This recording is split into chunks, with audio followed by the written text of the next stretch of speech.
Hello નમસ્કાર વિજેન્દ્ર દરેકનું હાર્દિક સ્વાગત છે મિત્રો ધોરણ 12 વિશે તમારો ગુજરાતી ચેપ્ટર નંબર આપણે જોવાના છીએ 20 બા એકલા જીવે જ્યાં સૌથી સંપૂર્ણ સોલ્યુશન મિત્રો આ વિડીયોમાં કરીશું જે તમને પરીક્ષામાં પણ ખૂબ ઉપયોગી નીવડશે આ જવાબો તમે તમારી ગુજરાતીની નોટબુકની અંદર મિત્રો લખી શકો છો આપણે ચેનલ પર તમામ વિષયના સૌથી સોલ્યુશન સાથે મૂકવામાં આવે છે જેની સંપૂર્ણ લિંક તમારા અન્ય વિષયના અથવા તો ગુજરાતીના કોઈ સૌથી લખવાનું બાકી છે તો તેની લિંક આ વિડીયો ડિસ્ક્રિપ્શન અંદર આપેલી છે। કાવ્યનું નામ છે બા એકલા જીવે, જેમનો સાહિત્ય પ્રકાર છે ગીત અને કવિ એટલે કે લેખક છે મુકેશ જોશી। તો શરૂઆત કરીએ સ્વાધ્યાયની। પ્રશ્ન 1, નીચેના પ્રશ્નોના એક એક વાક્યમાં ઉત્તર લખો। અંદર પહેલો પ્રશ્ન છે બા શા માટે એકલા પડી ગયા છે? તો બાના પતિનું અવસાન થયું છે અને પોતાના સંતાનો દૂર શહેરમાં વસે છે, તેથી બા એકલા પડી ગયા છે।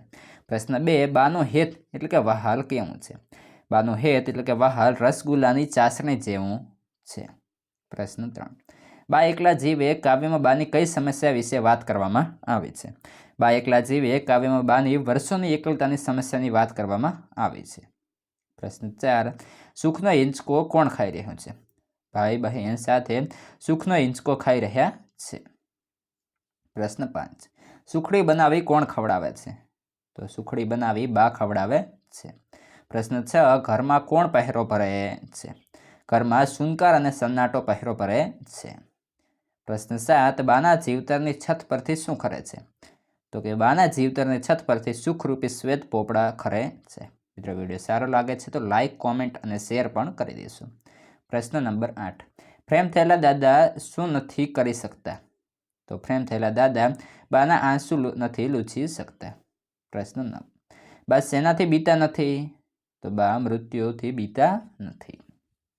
પ્રશ્ન 2, નીચેના પ્રશ્નોના 2-3 વાક્યમાં ઉત્તર લખો। અંદર પહેલો પ્રશ્ન છે બા આખા કુટુંબનો ખ્યાલ કેવી રીતે રાખતા?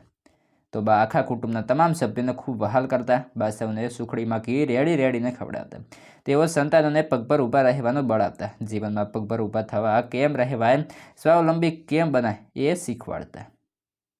પ્રશ્ન 2, કાલરૂપી કોહાડે કેવી પરિસ્થિતિ સર્જી દીધી છે? તો કાલરૂપી કોહાડીએ વેકેશન રૂપે ઝાડને કાપી નાખ્યું છે। વેકેશન પૂરું થતાં જ સંતાનો ફરી પોતાને શહેરમાં રવાના થયા।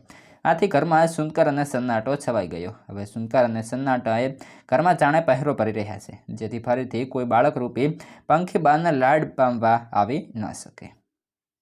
પ્રશ્ન 3, નીચેના પ્રશ્નોના સવિસ્તર ઉત્તર લખો। પહેલો પ્રશ્ન છે બાનો વર્તમાન અને બાનો ભૂતકાળ કવિતાના આધારે સમજાવો। તો બાનો વર્તમાન એકલતાથી ભર્યો છે। વર્ષોથી બા એકલતાને ક્ષણે ક્ષણે સહન કરી રહી છે। તેમના જીવતર રૂપી છત પરથી સુખરૂપી શ્વેત પોપડા ખરી રહ્યા છે। તેઓ પોતાના ફાટેલા સાળુડા સાથે નિશાસા સીવી રહી છે, અર્થાત બા પાસે એકલવાયા જીવનમાં નિશાસા નાખવા સિવાય કશું રહ્યું નથી। રખીને દીકરાના સારા સમાચારનો કાગળ આવે એ આશાથી બા રોજ ટપાલીની રાહ જુએ છે, પણ ટપાલ આવતી નથી। અંતે મનથી થાકીને દાદા એટલે કે પતિના ફોટા સામે ઊભી રહીને તેમને સજ્જડ આંખે પૂછે છે, પરંતુ પ્રેમમાં મઢાયેલા દાદા એના આંસુ લૂછી શકતા નથી। એમની આંખોમાંથી બોર જેવડા આંસુ ટપકે પડે છે। બાનો ભૂતકાળ સુખદ અને આનંદમય હતો। વેકેશન પડતા સંતાનો સૌ પરિવાર તેમની પાસે આવતા ત્યારે એવું લાગતું કે એમના ઘરમાં બાળકો જાણે આનંદ કિલ્લોલથી ભર્યો માળો બાંધતા। આ નાના બાળકો ઘરમાં દોડાદોડી કરતા, સંતા કુકડી રમતા અને સૌ પકડાઈ જતા। બા પણ એમના પણ રસગુલ્લાની ચાસણી જેવું વહાલ વરસાવતી હતી। સુખડીમાં ઘી રેડીને તેમને ખવડાવતી। ભાઈ બહેન સાથે બેસીને સુખનો હિંચકો ખાતા। બા સૌને જીવનમાં પગભર થવાનું બળ આપતી। આમ એમના ઘરમાં જાણે સુખનો સૂરજ છાનો માને આવી બાના ઘરમાં સંતાનો રૂપી દીવાને પ્રજ્વાળતો હોય। ત્યારબાદ આવે છે પ્રશ્ન 2, બાની વેદના તમારા શબ્દોમાં લખો। તો કે ભૂતકાળમાં પોતાના પરિવાર સાથે આનંદમય જીવન વિતાવ્યા પછી શહેરમાં વસતા સંતાનોએ અચાનક વેકેશનમાં બા પાસે જવાને બદલે અન્ય સ્થળે ફરવા જવાનું શરૂ કર્યું। સંતાનો જાણે પોતાનું ગામ અને બાને ભૂલી ગયા અને બા વર્ષોથી સંતાનો અને પતિ વિનાની એકલતાને ક્ષણે ક્ષણે સહન કરી રહી છે। એમના ઘરમાં હવે કોઈ સંતાન કે તેના બાળકો નહીં આવે એવી વ્યથા તેને મૂંઝવે છે।